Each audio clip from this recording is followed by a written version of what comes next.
Last Sunday at Speaker's Corner, which was the 18th of June 2023, was the day that multiple Muslims got violent at Speaker's Corner, all because they lost a debate. Let's talk about exactly what events led up to this, how this happened, and we'll take it from there. Like most Sundays, Bob of Speaker's Corner had got into a debate with a particular Muslim. The person Bob was arguing with was someone who was a sheikh. He was Sheikh Dr. Abdul Rahman Dimashqua?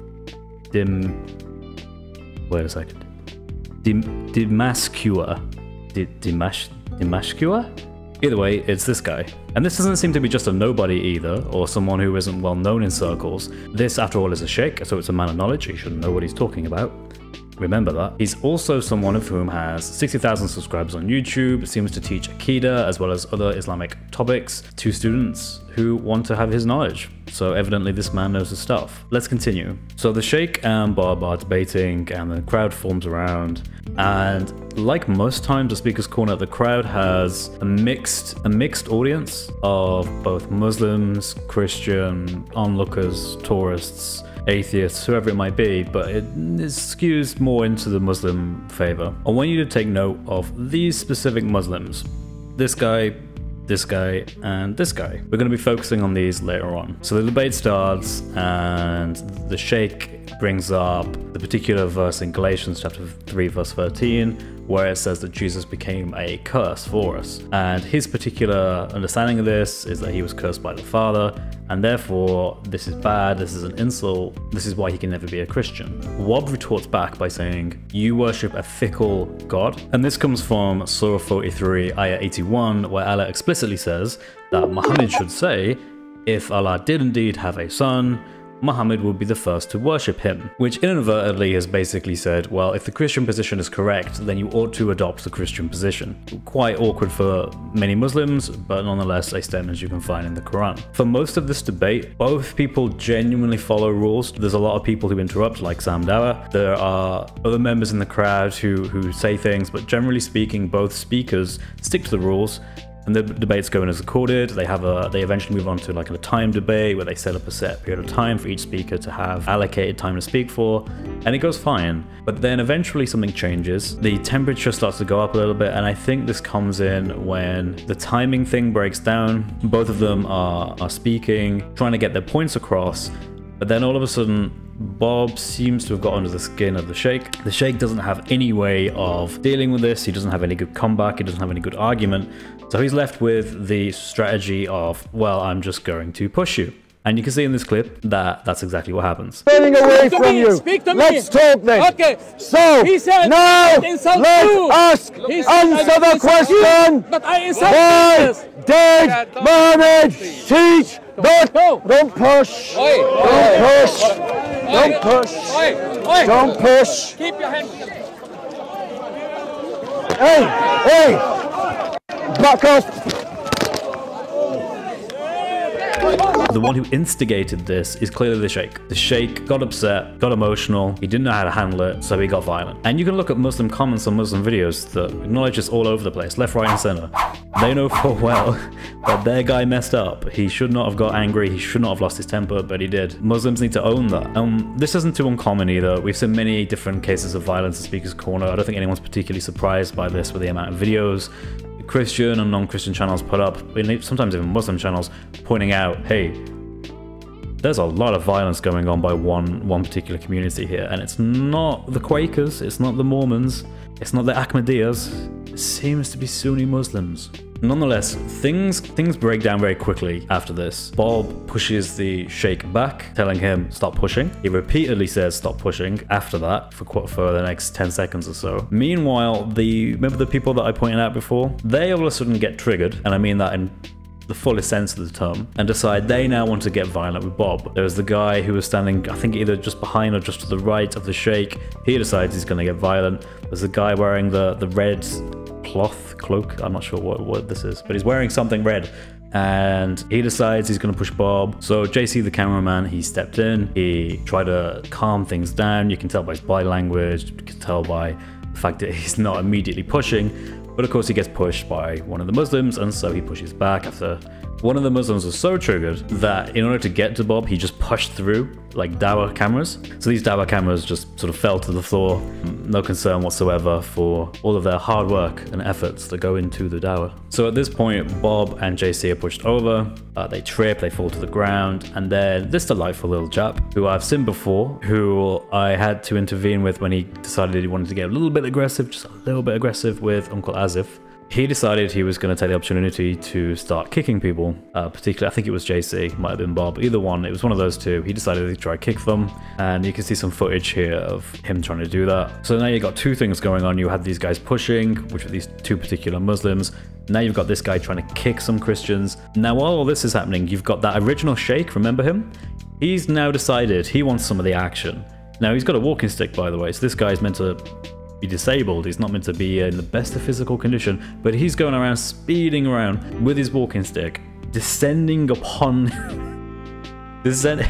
raising the stick, descending upon unsuspecting Christians in the crowd, particularly I think Bob, in an attempt at hitting Bob with his walking stick. So this guy has gone from timid sheikh who doesn't know how to control his temper to full-blown jihad through walking stick mode.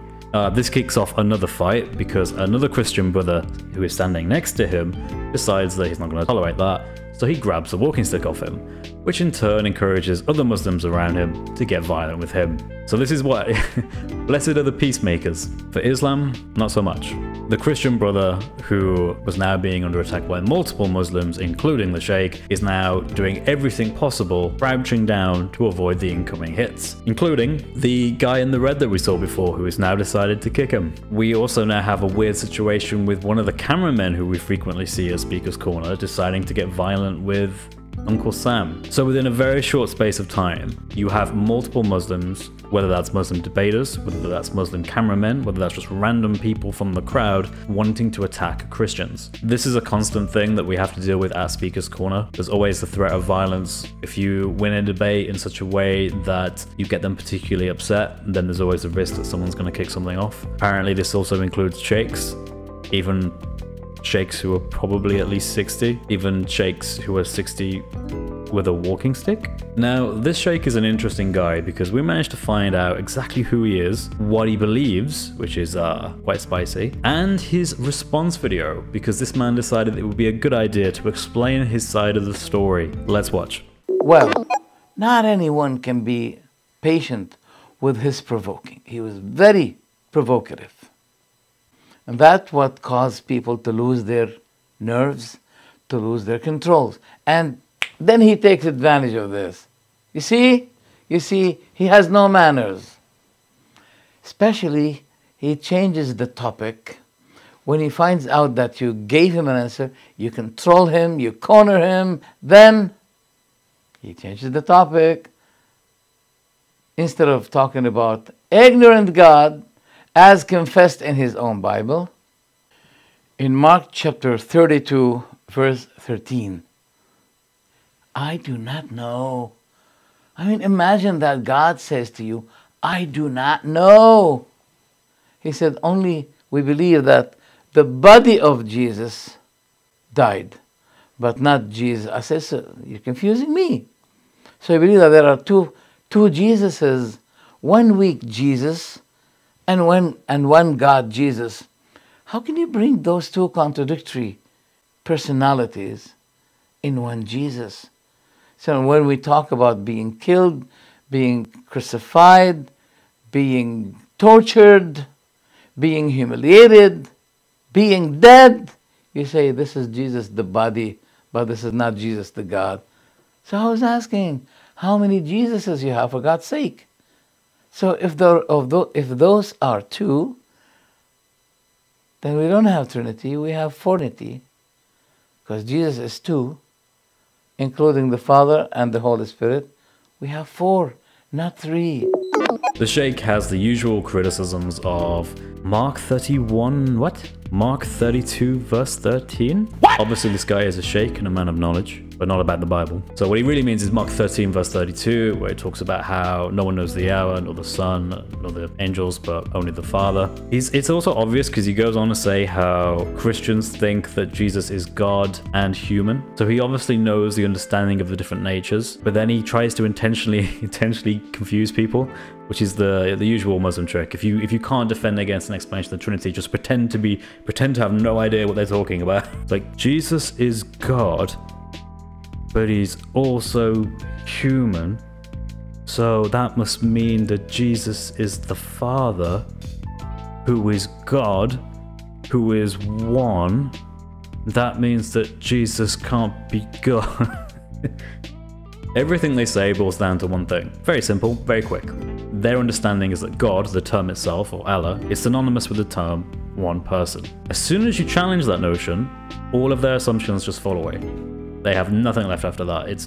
They cannot understand why you don't believe that God is just one person. They think that when you say God is one, that must be in the same way that human beings are one. Namely, that one human being is equal to one person. This is obvious what we find in creation. But unfortunately, Allah is not like anything in creation, which you would think would mean they would have no problem with the idea of Allah therefore being more than one person. But they do, because Allah is supposed to be like his creation, apparently. On the one hand, he's not like the creation, but on the other hand, he has to be one person, just like we're also one person. So what is it? Is he like his creation or is he not? Muslims will flip and switch between these two to get whatever point they want to make across. Doesn't matter if they contradict themselves in one argument from another.